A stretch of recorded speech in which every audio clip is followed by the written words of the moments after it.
Ang anak mo ba ay isa sa mga nakakaranas ng ganitong sitwasyon? Makinig at ito sa dalawang kaso ng mga mag-aaral na aming ibabahagi sa inyo. Alam naman natin na ang ganitong kalagayan ng mga mag-aaral ay nakaka-apekto sa kanilang pagkatulog.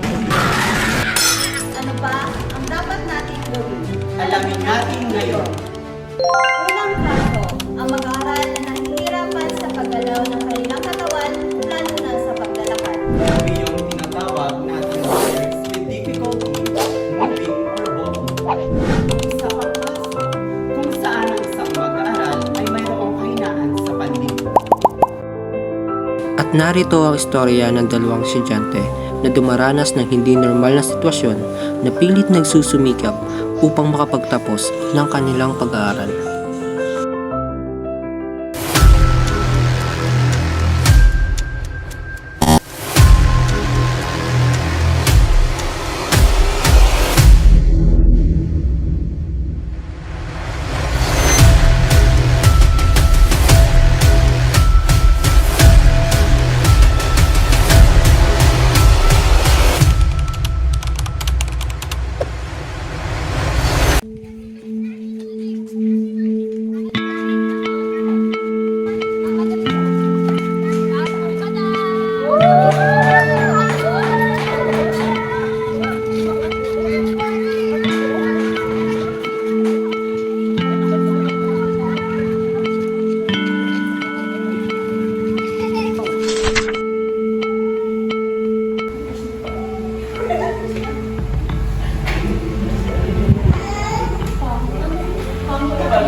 Anong nangyari kay Clark? Nandun po kasi, ma'am. Sino yung nagsabi sa kanya? Narinig ko ni Leslie, sinadyago. Ano pa kasi, ma'am? Leslie, pumunta ka sa guidance office.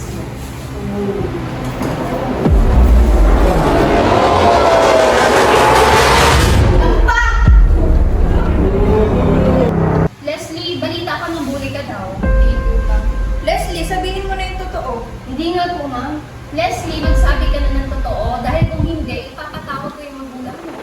Eh, ma'am, bagal-bagal niya kasi alam na late mo. Leslie, hindi tama yan. Alam mo ba kung bakit napilay si Clarence? Alam mo ba kung bakit naputol ang kanyang paa? Leslie, dahil yun sa aksidente, hindi naman ginusto ni Clarence yun. Eh, dapat tayo na buo ang ating mga paa. Kailangan tayo ay lumispeto sa kanya. Lalo ka na, Leslie. Kailangan may respeto tayo sa kapwa. Naiintindihan mo ba? Miss Patricio, kapag bumulitong si Leslie, sabihin mo sa akin ha, siglahin ipapatawag mo talaga ang magulang niya. Magkakaintindihan na tayo, Leslie. Opo, ma'am. O sige, Miss Patricio, makakalakad na tayo. Thank you po, ma'am. Class, ayaw ko nang mangyari uli yung nangyari kanina, okay? Kaya mabuti. Ngayong araw ay dako na tayo sa ating talakayan. Ngunit bago ang lahat, ay magkakaroon muna tayo ng pangkatang gawain. Papangkatin ko kayo sa dalawang grupo. Ito ang unang pangkat, ngunit mas marami sila kaya sigla ay ililipat ko na dito sa kabila at ito ang magiging ikalawang pangkat. Naunawaan ba? Opo! Okay, mahal na kayong pumunta sa inyong mga grupo. Wait lang, sorry kanina.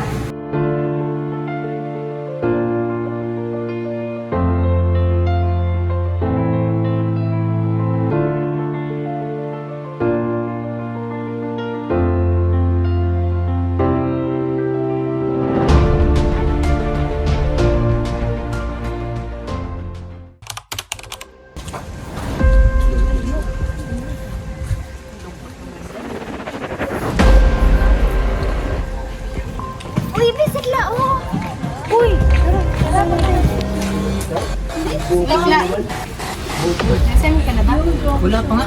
Gusto mo tulungan ka na namin? Ayos lang ba? naman. Sige, salamat. Nagugutom ka ba? Oo, pagkain. Meron din ako dito, sa'yo na lang. Uy, salamat. Kanina pa talaga. Kasi wala kaming tubig, di mamaya, bibilang ka namin. Come so fast, this is our last night, but it's late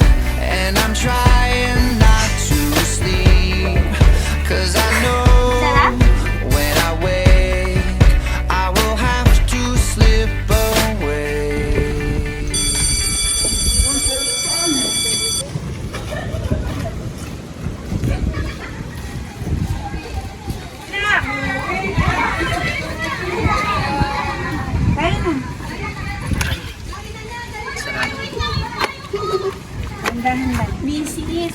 Oy, ma'am, magandang araw po. naman po. Maaari ko Otoy, po wait ba lang. kayong makausap? Para saan po ito? Tungkol lamang po sa inyong anak.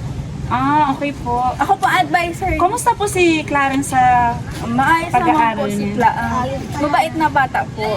Nais ko lamang pong malaman ninyo na ang paaralan po ay gumagawa ng paraan upang kayo ay matulungan sa sitwasyon ni Cla. Kami po ay request sa ating pamunuan ng wheelchair para kay Cla. Naku ma'am, salamat po. Talaga naman pong, alam niyo po kahit na ganito ang sitwasyon ni Clarence ay siya ay nagsisikap mag-aral. Alam ko pong nahihirapan siya, subalit dahil sa pangarap niya ay ipinapagpatuloy po niya ang kanyang pag-aaral. Pakiparating po kay ng principal yung pasasalamat po at sa pamunuan ng paaralan ito. Makakarating po yun. Salamat po ma'am, tuloy na po kami. Mag-ingat ikaw ha. Tara na anak.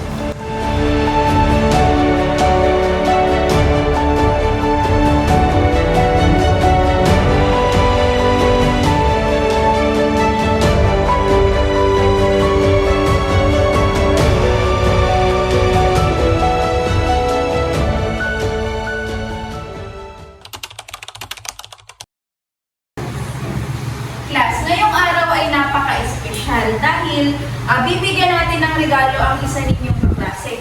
Ito yung kanyang kailangan at matagal na rin niya namang hinihiling. Nahuhulaan niyo na ba kung sinong kaklase niyo ito? Mali. Wala na kayo, ang hula. Mahusay si Clarence ang ating bibigyan ng regalo. Nahuhulaan niyo na ba kung anong regalo yun? Okay, dahil hindi nyo mahulaan, kukunin mo na. Wait lang ha. Ayun po may gulong pala. I'm gonna hold you so close. Yan. Ito ay handog natin para kay Clarence dahil alam naman natin lahat na siya ay Leslie, maaari mo bang alalayan sila? Kung ka umupo din sa ating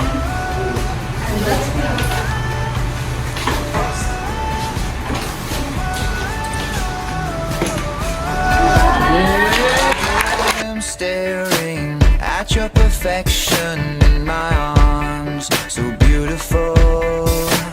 The sky is getting bright. Anong masasabi mo, Clarence? Out, somebody, slow it down.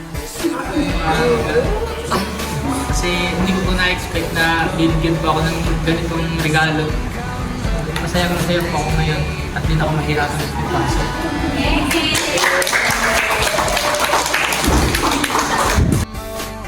At sa tulong ng paaralan, nabigyan ng bagong wheelchair si Clarence na nakatulong ng lubos sa kanyang pag-aaral. At lubos na nagpapasalamat ang abot din ng kanyang mga magulang dahil dito.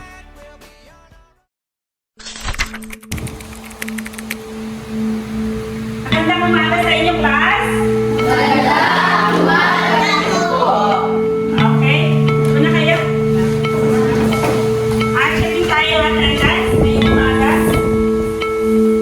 Clarence Castillo, Raya Rose Nani, Veronica Abida, Lawrence Cortez, Angeline Sager, Robin Regalo, Norwin Hulgado,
Dito ka na muna sa unahan. Sa unahan. Hold ko. Lakad na sa una. Okay? So, ngayong umaga, simula ngayon ay si Marvin ay dito na pwesto sa unahan dahil sa alam naman natin na meron siyang problema sa kanyang paningin. At gusto ko rin ipaalam sa inyo na ang paaralan ay ang nagkasundo na bigyan siya ng isang regalo. So, meron akong ibibigay sa iyo, Marvin. Ayan. Mula ngayon, meron ka ng hearing aid.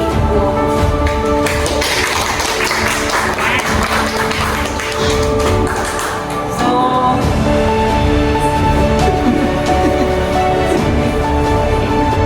ayan. So, hindi na siya mahihirapan sa kanyang pandinig. Norvin, narinig mo na ako? Anong sinasabi ko?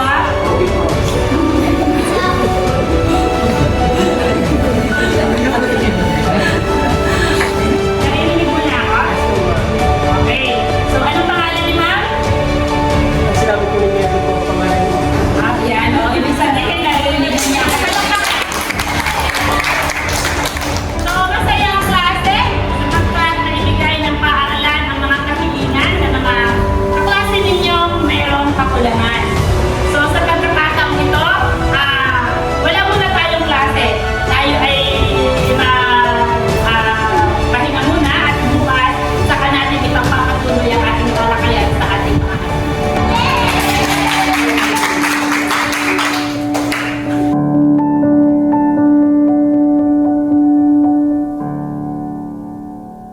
Sabi nga, ay quality education for all Filipinos and no one left behind. At talaga namang pinapatunayan ito ng masisipang na guro na sila ang gumagawa ng paraan para ang lahat ng kakulangan ay mapunan. Sana ay marami kayong natutunan Hanggang sa muli, ako si Lawrence Cortez. at ako si Veronica Vida. Maraming salamat.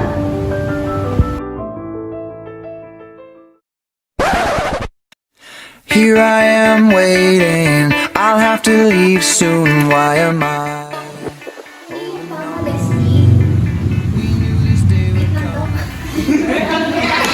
How did it come so fast? This is our last night, but it's late. And I'm Ako po yung humahanga sa inyo bilang nanay niya dahil sa ganyang sitwasyon niya ay talagang ang ganda.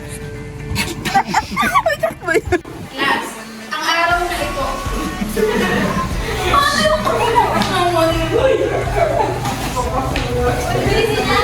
Ay, si Clarence ang ating bibigyan ng regalo.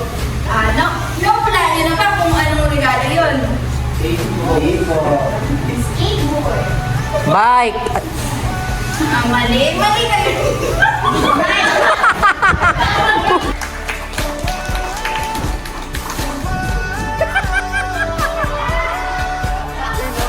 Kanina pa kita tinatawag. Pag-uso ko ay delgado.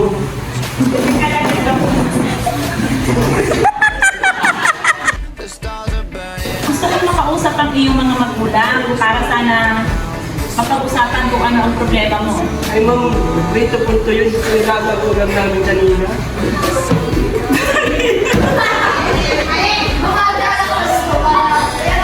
Plans that will soon be memory. And when the daylight comes, I'll have to go. But tonight I'm gonna hold you so close. 'Cause in the daylight we'll be on our own. But tonight I need to hold you so close. Ooh, oh, ooh, oh, ooh, oh.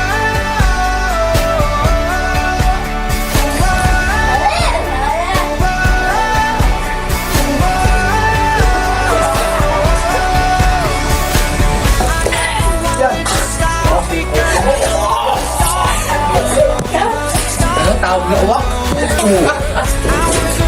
Tawag na si Nini.